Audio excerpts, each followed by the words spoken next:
آپ تاریخ کا مطالعہ کیجئے تو آپ کو معلوم ہوگا کہ آدم علیہ السلام سے لے کر عیسیٰ علیہ السلام تک کسی ایک پیغمبر نے بھی نہ یہ دعویٰ کیا کہ میں تمام عالم کی طرف نبی بنا کر بھیجا گیا ہوں، کسی ایک پیغمبر نے نہ یہ دعویٰ کیا کہ میرا معجزہ آج بھی موجود ہے، کسی ایک پیغمبر نے نہ یہ دعویٰ کیا کہ میں آخری نبی ہوں، اور کسی ایک پیغمبر کی نہ تعلیمات آج کے زمانے کے اندر موجود ہیں۔ اگر ان چاروں سوالوں کا جواب تمام عالم کی طرف نبی مبعوث کرنا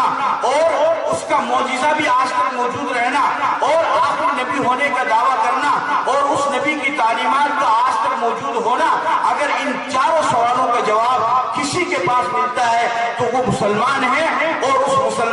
وہ مسلمان اپنا پیغمبر محمد صلی اللہ علیہ وسلم کو مانتے ہیں۔ تو یہودیوں مان لو کہ اسلام صحیح مذہب ہے، عیسائیوں مان لو کہ اسلام صحیح مذہب ہے، اور اسی میں تمہاری